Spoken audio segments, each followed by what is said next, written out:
Haha, ich bin live. Ich lese aus Scarlet Feathers. This is a book by JOAN Grant. Joan Marshall Grant, I think her name was. She was a seer. She was born in 1907 and she's passed away. I've got a bit of a cold, but I don't let that stop me. This is a story about a tribe. JOAN Grant was able to recall her previous lives, and she was quite famous as an author, but I don't know how many people actually knew that these was actual lives. She wrote some beautiful books, The Life of Carola and The Winged Pharaoh, which was one of her most famous books, published in the 70s. Anyway, I loved this book. It's about an ancient tribe, and it's about Red Indians, and this is about Piyanah and Raki. Their mother has just passed away, and so they have to join the tribe again with their helper Nini, who worked for her mother. And we have had explanations of the choosing, how they used to choose their partners and so on. And Piyanah and Raki are always together. Here is more explanations. Feathers of the future. The actions of the chief cannot be questioned, but we knew that the tribe were anxious and disturbed because one morning my father's teepee, her father was the chief, her father's teepee had been found empty, and for 7 days he had not been seen. Without being told, we knew he had come back, for the encampment suddenly lost the feeling of unspoken tension. We had just finished a dawn meal when he sent for us. If he had been an ordinary person instead of a chief, I would have thought that he was embarrassed, but that was impossible, for he was too remote and austere to show what real people felt like. It's not customary for a chief to claim he has made a fool's decision, nor for a father to admit error to his children, but it is now necessary for me to do both these things in loyalty to your mother. His face was impassive, but I knew that to say this was causing him a great effort. Your mother told you of the before people? He said this not as a question, but to tell us that he knew it, so neither Raki nor I spoke. She told me of the before people, but because of my pride I did not believe her. How could the son of the chief learn wisdom from a squaw? But now her spirit has come to me. At the pool, where I said farewell to her body, though of what I saw there I cannot speak to you even now. To her I made an oath, the oath of a chief, which can never be broken, that what remains of my life on this side of the water shall be used to make reparation, so that one day she will take me to join her in the land beyond the sunset. I felt warm spring of affection for him bubble up inside me. He had loved my mother, and he still loved her. It was only because he had forgotten how to let love shine out of him that he seemed so cold and alone.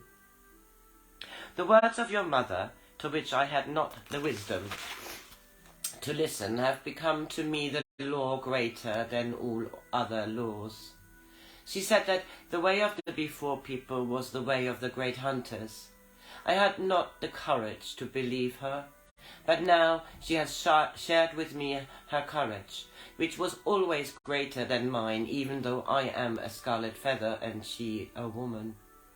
She told me that the meaning of the legend was not understood even by the elders, and that of all the legends of the first red man has been the most distorted.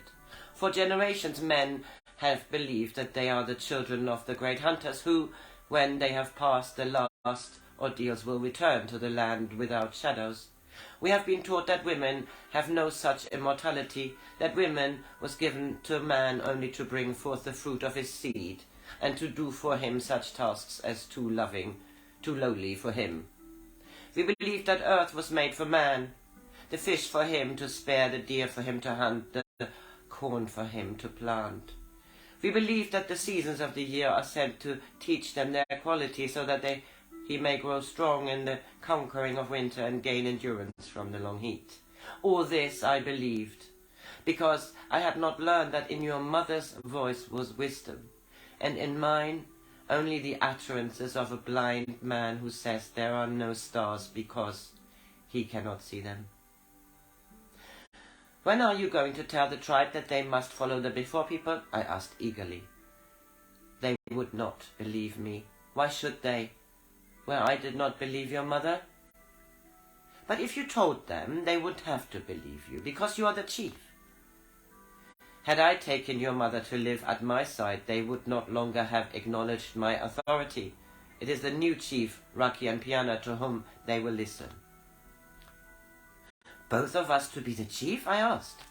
Both of you, and you need not wait until my death, for you will lead your own tribe when you have become proud with feathers. From the cedar wood chest he took the great headdress which he wore in council and on all ceremonial occasions.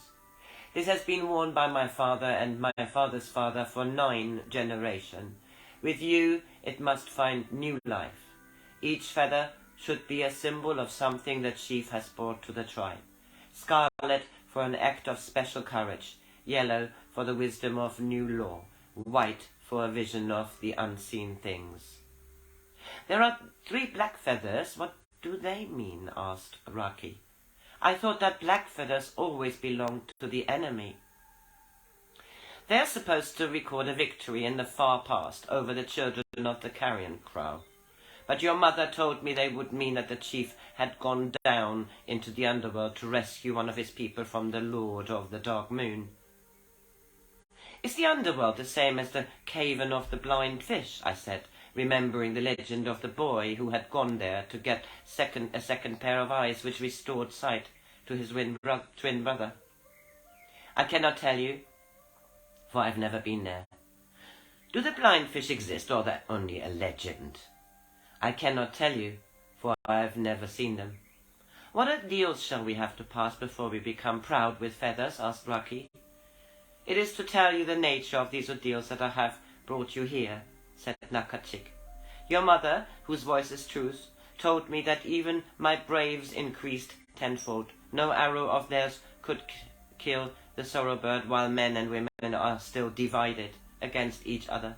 She said that the strongest warrior was a cripple if he had not a woman for his dear companion, and that a squaw who has borne many children was barren unless she loved their father. In you and Raki I have seen the truth of her words now. Now you must learn to teach her truth to your people. If they won't listen to you, why should they listen to us? Said Raki. Because you will become the bridge by which they can cross the canyon of separation. Each of you must learn to be neither man nor woman. Raki will be the not man, Piyanah the not woman. Each of you must gain a brown feather. But during the 7 years that will prepare you for the ordeals, Raki will live as a squaw, until he has learned to think as a woman and can speak to them in a voice which they understand, because it's their own. Piyanah will live as a boy. She will learn to think as they do, feel as they do, challenge their hard endurance with her own. Only when they have had to accept her as one of themselves, will they believe that woman is equal of man. In Piyanah, their fellow brave, they will see all women as worthy companions.